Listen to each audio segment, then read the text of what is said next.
কথা ছিল। এরপর আমি বলে আসলাম, আপনি বলেন আপনাদেরকেও কথাগুলো জিজ্ঞেস করি, আপনারা অনেকেই তো আমার ভাই বেড়াদার, আপনজন, পরিচিত জন, এলাকাবাসী, দেশবাসী, প্রশ্ন করি, আপনি বলেন এখানে আমরা যত ইবাদত করি সমস্ত ইবাদতের মধ্যে কোরআন তেলাওয়াত আছে না নাই? হ্যাঁ, বাংলাদেশে টোটাল 48,000 পীর আছে। কয় জানেন? জানেন না মনে হয় অনেকে। অবাক হওয়ার মতো একটা তথ্য।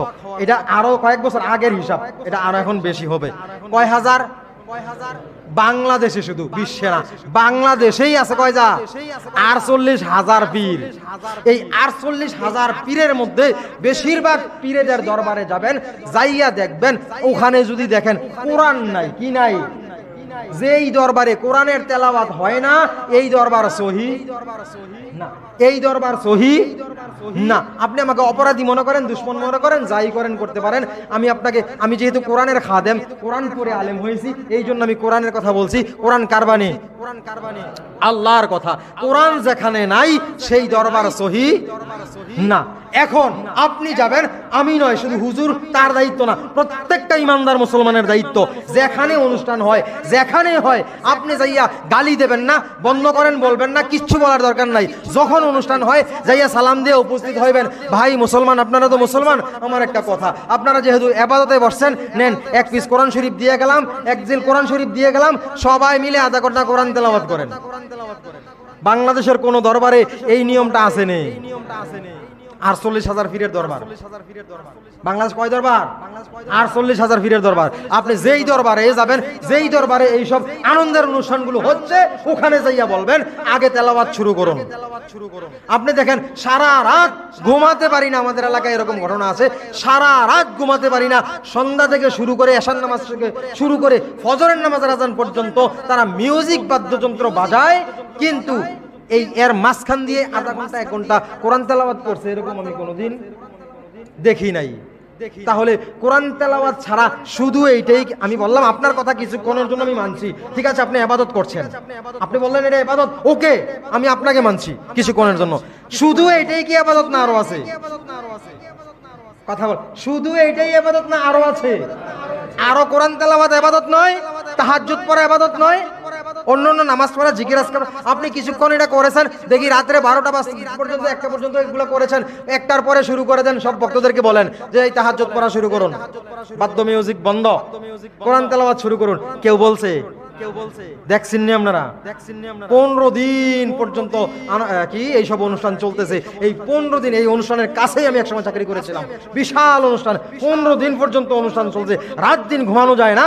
এইরকম মতলবে এক এলাকায়, উত্তর মতলবে সবাই জানেন, ওখানে 15 দিন অনুষ্ঠান চলে। আমি খেয়াল করেছি 15 দিনের মধ্যে 15 মিনিট তেলাওয়াত কেউ করে নাই, এমন লোক একজনও পাই নাই। তারা কোরআন ওয়ালা না কোরআন ছাড়া? কোরআন ছাড়া ইবাদত কোথায় আছে? কার ইবাদত এটা? কথা কোন? কোরআন ছাড়া ইবাদত কার ইবাদত? ইবাদত হবে কোরআন কি পথ প্রদর্শক। ইবাদত যা আছে, আল্লাহর গোলামি যা আছে, সব কোরআনের মধ্যে আছে। যেখানে কোরআন নাই, কোরআন ছাড়া ইবাদত আমরা মানি না। যদি আপনি এটাও করতে হয়, কোরআন থেকে দলিল দেন, কোরআন নিয়ে বসেন, কোরআন পড়ে পড়ে ভক্তদেরকে জানান, এই দেখো কোরআনের এই আয়াতের মধ্যে এই আলোচনা আসছে, তোমরা এটা মানো, আমিও মানবো। ইমাম সাহেব এখানে বক্তব্য দিচ্ছি, ইমামতি করছি, আপনি ডাক দেবেন, আমিও আপনার সাথে যেয়ে শামিল হব। সমস্যা কি? পড়তে হবে কি? কোরআন পড়তে হবে কি? কোরআন।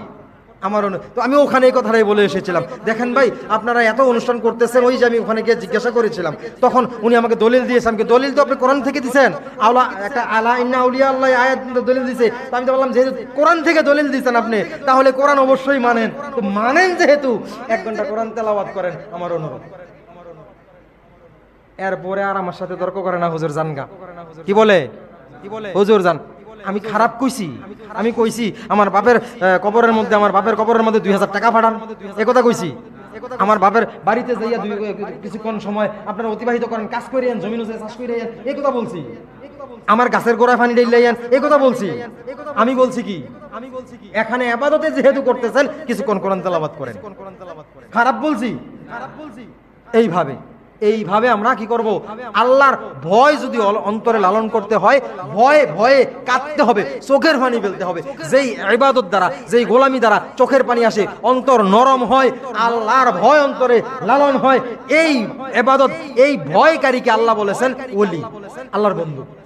তাদের জন্য লাহুমুল বুশরা ফিল হায়াতিদ দুনিয়া। আল্লাহ এরপরে 64 নম্বর আয়াতে সূরা ইউনূসের বলেছেন লাহুমুল বুশরা ফিল হায়াতিদ দুনিয়া, ইহজগতেও তাদের জন্য সুসংবাদ, পরজগতেও তাদের জন্য সুসংবাদ। সুবহানাল্লাহ। সুসংবাদ ইহজগতেও পরজগতেও। লা তাবদীলা লিকালিমাতিল্লাহ, আল্লাহর কথার কোনো হেরফের নাই। লা তাবদীলা লিকালিমাতিল্লাহ, আল্লাহর কথার কোনো হেরফের নাই। যালিকা হুয়াল ফাউজুল আযীম, এটা হলো মহা সফলতা। এটা কি? মহা সফলতা, এইটাই সফলতা। তো আল্লাহ তাআলা এই কোরআন অনুযায়ী আমাদেরকে আমল, যত আমলই করেন না কেন, যত ইবাদত, আপনি যদি মন গড়া বলেন আমি এনজয় করছি, আনন্দ করছি, সেটা আলাদা বিষয়। যদি বলেন ইবাদত করছি, তাহলে সেটা কোরআন থেকে নিয়ে নিয়ে করতে হবে। বুঝে আসছে? যদি বলেন ইবাদত করছি, তাহলে কোত্থেকে নিতে হবে?